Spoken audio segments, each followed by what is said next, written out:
سلامة عنا هبلي زي خبركم من فتوات تقاتلت مدب سابوين تايمس لمون كم تلموده نزع الزحرنا يوم حصرتن اوهانا ونزبلنا مزيناتات حزنا لكم متسنا لنا نسنا مكتالكم نعدم فلما قندق عندنا تحتونا باكم كنابل هزباوي ويان حرنا تقراي عزيو ترير زيتا بحالة مقلسي زرقيحكم بفلاي دماك أتصاليك ألس هزب تقراين مريح ودب حوحاتم قزاعة وحدنا تقراي وحس مقبار مقانو أرقاقي صلو مزو قداي تتحيزو استزرقها عزيو سفح استبحالة ترير مقلسي كنكافلوكم هنا أمانغو أدي سابان تقراين تفتيرو زلو وطرنا مقلال أوري سانغو وسانجو داقم نفسرح كمزو تملسو تقلي صلو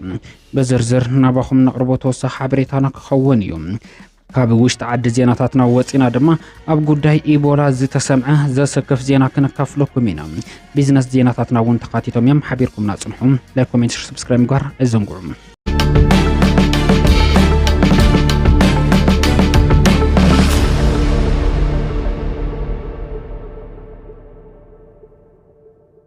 وسخ مهياز حاتتو غازيطኛታት ተአጊዶም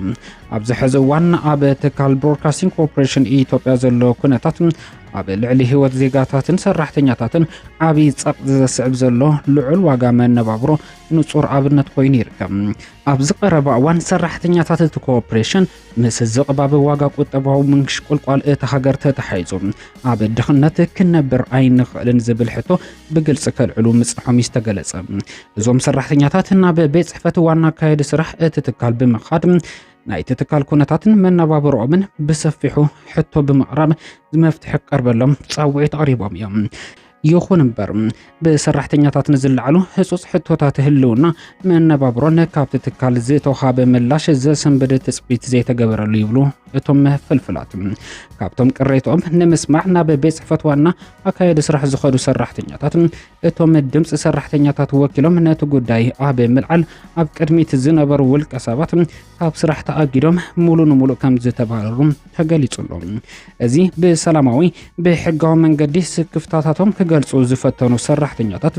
ንምስጓግ ዝተወሰደ ስጉምቲ ኣብ ሰራሕተኛታት እቲ ኮርፖሬሽን ኣብ ስንባደን ዘይምርጋን ከም ዝፈጠረ ይፍለጥ ተኻይሉሎም ኦሊሰጎን ኦባሳንጆ ንሰላም ቀርን አፍሪካ ዳግም ተሸይሙ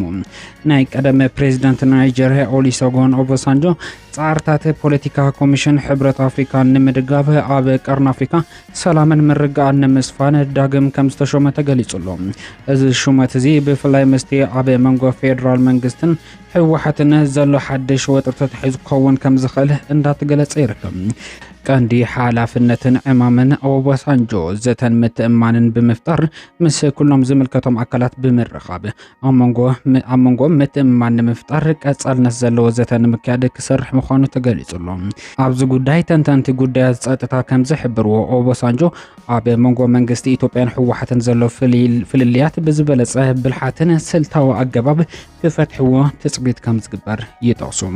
وانا صحافي ودو حبرات هاجرات انطونيو غوتريز ابومبر كوميشن حبرات افريكا محمد علي يوسف ابزوص وحبريتاو مغلصي كلتيوم فرمت عكلات سممعنات بريتورا زلوم فلليات بسلاماو سلتاو عقباب كفتحو كم زغبات غليصلهم ازي سممعنات زي مولو كتكبر كم زلوون كم زسمرلو زفلطيوم حزبنا حزينتهم اب وشطاو حتوكتو كصمد تلخو زحزو وحدات كدعت اقاليوم بهيراو حتو كملسوم اب غون منغستو مريح ودب حوحات اسيلو اب زقالسلو مدرخ بصحلو كبل ودب حزباويان حرنه تግራይ ሎሚ ኣብ ዝዘርግሑ መግለጽ ተቀይሱሎም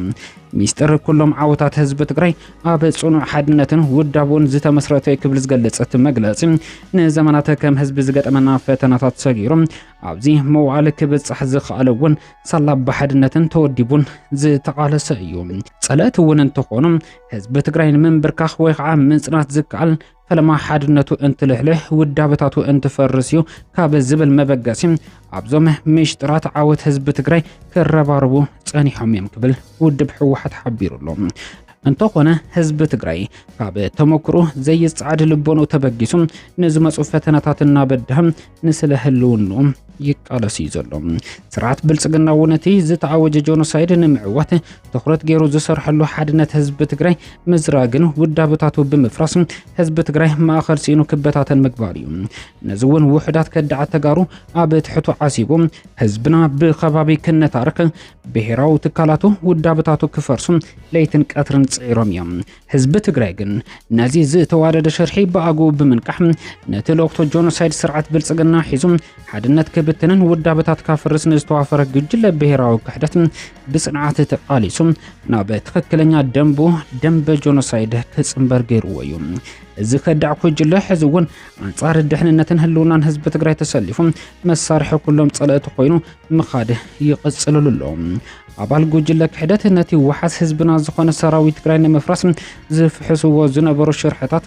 ሕዚ ኣብ ኣደባባይ ይንየትሉለው ሉዓላውነት ትግራይ ከይረጋገጽ ጥራሕ ዘይኾነስ ሕሊፍካ ንምሃብ ዝፈጽመው ብሄራዊ ክህደት ሕዝውን ይቅጽል ከም ዘሎ ዝገልጽ ውድብ ህዝባዊ ወያነ ሓርነት ትግራይ ሓደሽቲ መገልገልቲ ኮይኖም ስርዓት ብልጽግና ንህዝቢ ትግራይ ኣንበርኪኹም ስልጣን ከረክቦም ለይትን ቀትርን ይልምኑለው ግን ደማ ይትረፍ ሕዚ ህዝቢ ትግራይ መቃለስ ማእኸሉ ኣብ ዝመለሰሉ ተማሊ ኩሉ ተቆጻጺሮም ኣብ ዝነበረሉ እዋን እውን እንተኾነ ብኸዳዓት ከይተሰኮነ ተናቢቦም ታሪክ ሰሪሕ እዩ ህዝብና ሕዚ ነቶም ኣብ ውሽጣዊ ሕቱኽቱኽ ክጽመድ ተልእኾ ዝሓዙ ውሕዳት ከዳዓት ኣቃሊዑ ብሄራዊ ሕቶታቱ ክምለሱ ኣብ ጎኒ መንግስቱ መሪሕ ውድብ ሕወሓት ዓሲሉ ኣብ ዝቃለሰሉ መድረኽ በፂሑ ይርከብ መድረኻዊ ቃልሲ ህዝቢ ትግራይ ሉዓላውነቱ ምውሓስን ኣብ ትሕቲ ጸለእቲ ብመንነቱ ዝሳቀ ዘሎ ህዝቢ ሓራም ውጻዩ ብሕማም ጥሜትን ሞትን ዝሳቀ ዘሎ ኣብ ማእኸል መዕቆቢ ውሽጢ ዓድን ስደትን ዝርከብ ህዝቢ ምድሓንን ናብ መረበቱ ተመሊሱ ዘላቂ ህይወቱ ዝመርሐሉ ባይታ ምምችቻው እዩ ህዝቢ ትግራይ ካብ ዕጽዋን ክባን ወጪ ከም ህዝቢ ገጢሞ ዘሎ ቁጠባዊ ቅልውላው ምፍታሕ ዳግመ ህንጸት ዝዓነወ ትግራይ መጀመሪ ክብል ይሕብር ንህዝብና በአልማሚት ንዝጨፍጨፉ ቁሸታትና ዘባደመ ጆኖሳይደራት ተሓታትነት እውን ምርግጋጽ እዩ በሐፈሻ ደማ ሉዓላውነትን ሓለዋትን ድሕንነትን ህዝቢ ትግራይ ብምውሓስ መሰረ ሰውሳነ ህዝቢ ትግራይ ሙሉ ብሙሉ ዝረጋገጸሉ ባይታ ምፍጣር እዩ ነዚ ደማ መላ ህዝብና ምሁራት ሲቪክ ማሕበራትን ውድባት ፖለቲካዊ አራያ ብዘየግድስ ኣብ ምርጋጽ ብሄራዊ ረብሓን ድህንነት ህዝቢ ትግራይ ከቲትና ክንቃለስ ይግባም ተዘጋጣሚ በስተፈላለየ መልክዕ ተታሊልኩም መስጸላእ ብምውጋን አንጻር ሉዓላውነትን ህልውና ህዝቢ ትግራይ ተሰርሑ ዘለኹም አካላት ኣብ ህዝብኹም ዘይንጸል ጸሊም ታሪክ ትጽሕፉ ከም ዘለኹም ክትርዱ ይግባም ዝሓለፈ ኣከሊልኩም ናብ ዓድኹም ተመሊስኩም ኣብ ትሕቲ ብሄራዊ ረብሓ ህዝቢ ትግራይ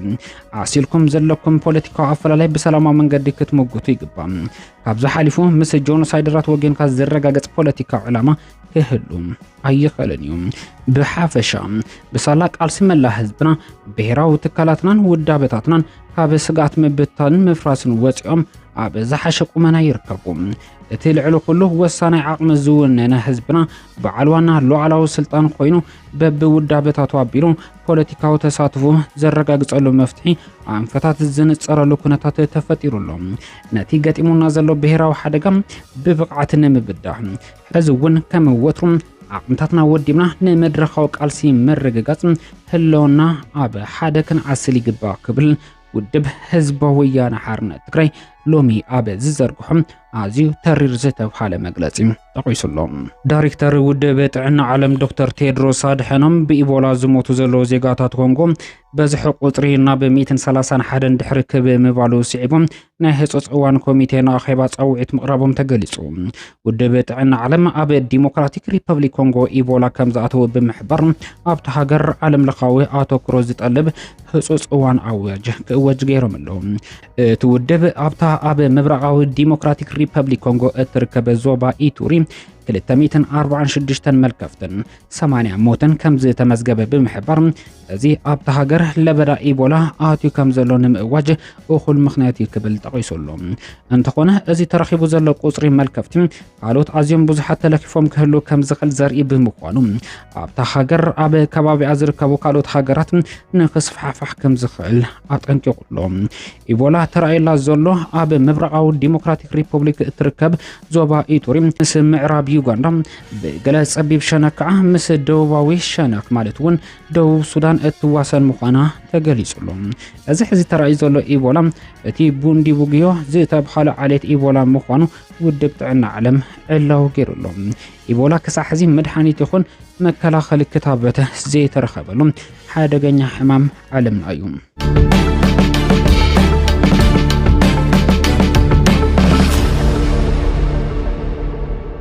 ኣብ መወዳእታና በቢዝነስ ዜናታትና ክነስግረኩም